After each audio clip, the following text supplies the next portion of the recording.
Hey friends, Radhe Radhe. Welcome back to our channel that is Gyani politics. और आज मैं discuss करने जा रहा हूं इंपीरियलिज्म। बेसिकली इंपीरियलिज्म एक ऐसी पॉलिटिकल सिस्टम है जिसमें कोई स्ट्रॉन्ग ट्राइब कंट्रोल करती है वीक ट्राइब को। तो एंशियंट एम्पायर, बेसिकली एंशियंट में इंपीरियलिज्म बहुत फेमस था। होता क्या था, जो स्ट्रॉन्ग ट्राइब है उसके पास टेंडेंसी थी जिसकी वजह से वो वीक ट्राइब के ऊपर डोमिनेंट अपना मेंटेन करती थी। इसी टेंडेंसी की वजह से जो ग्रीस की सिटी स्टेट है वो इंड पे आ गई under the leadership of great Alexander. और उन्होंने एक बहुत बड़ा एम्पायर स्टैब्लिश किया था। ये तो हुई फॉरेन की बात। अब हम इंडिया के बारे में बात करते हैं। तो बेसिकली इंडिया में किंग्स भी स्टैब्लिश करते थे पैरामसी एम्पायर। पैरामाउंट एम्पायर मतलब चक्रवर्ती एम्पायर्स। और वो बहुत सारे कॉन्फ्लिक्ट्स, क्लैशेस, वॉर होती थी जिसकी वजह से वो स्मॉल स्टेट की जगह पर वास्ट एम्पायर को स्थापित करते थे। अब बेसिकली हमारे एक बहुत फेमस लीडर हैं ड्यूरिंग द अजात शत्रु के टाइम पे। एलिवेशन ऑफ मगध इसी लिए हुआ था। इसी के साथ imperialism China, India, Babylonia, Mesopotamia, Egypt ऐसे देशों में भी। तो दोस्तों अब हम डिस्कस करने जा रहे हैं कहां से बिगनिंग हुआ इंपीरियलिज्म का। बेसिकली बिगनिंग 16th सेंचुरी में हुआ जब यूरोपियंस एक्सपैंड कर रहे थे अपने ट्रेड एंड कॉमर्स के लिए, नई नई कॉलोनीज बना रहे थे। और उन्होंने एशिया, अमेरिका, कोलंबस में कॉलोनीज बनाई। बेसिकली इनके एक बहुत बड़े वास्को डगामा एक्सप्लोर करते थे कंट्रीज को, और आगे जाके गवर्नमेंट वहां पे ट्रेड स्थापित करती थी और उनको अपनी कॉलोनी बना देती थी। ठीक है। अब बेसिकली पोर्टुगल और स्पेन ने ऑक्युपाई किया है पहला स्थान ये इंपीरियलिज्म की रेस में। उसके बाद जो हमारे साउथ अमेरिका और लैटिन अमेरिका पे कब्जा कर लिया था पोर्टुगल और स्पेन ने।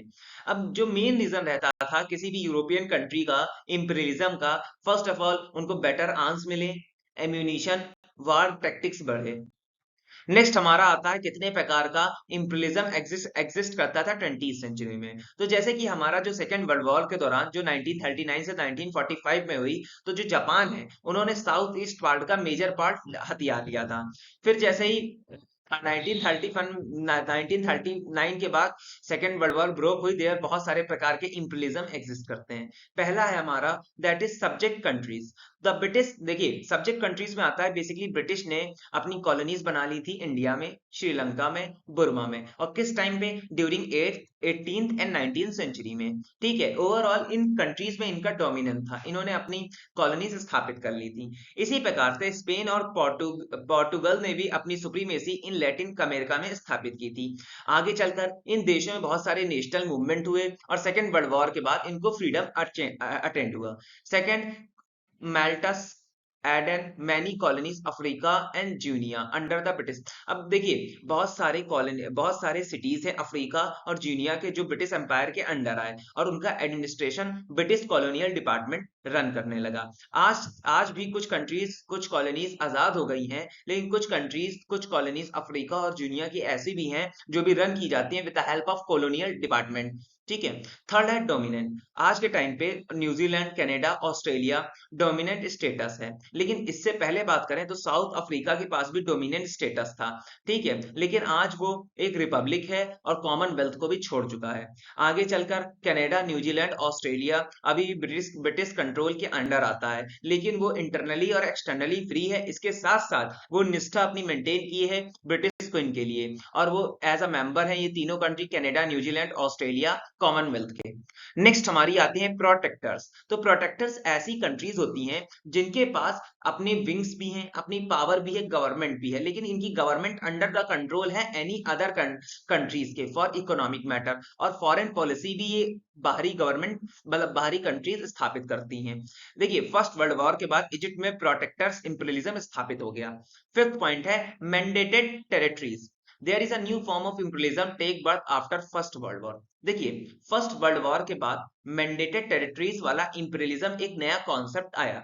ठीक है। जर्मनी और टर्की डिफीट हुए थे फर्स्ट वर्ल्ड वॉर में, और बहुत सारी कॉलोनीज इनसे ले ली गई थी। ठीक है। और इस कॉलोनीज को under league of nation distribute कर दिया गया था इंग्लैंड, फ्रांस से, क्योंकि ये कॉलोनीज अनेबल, वो पूरे अपना एडमिनिस्ट्रेशन चालू नहीं कर सकती थी। इसलिए इंग्लैंड, फ्रांस और ये लीडर्स थे लीग ऑफ नेशन के, इनको रन करने के लिए दे दिया गया।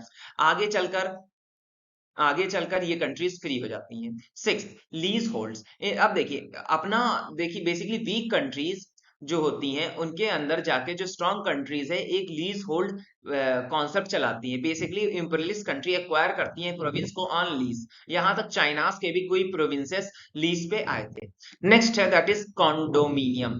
When the interest of imperialist country clashed they entered into a mutual agreement to avoid Wars.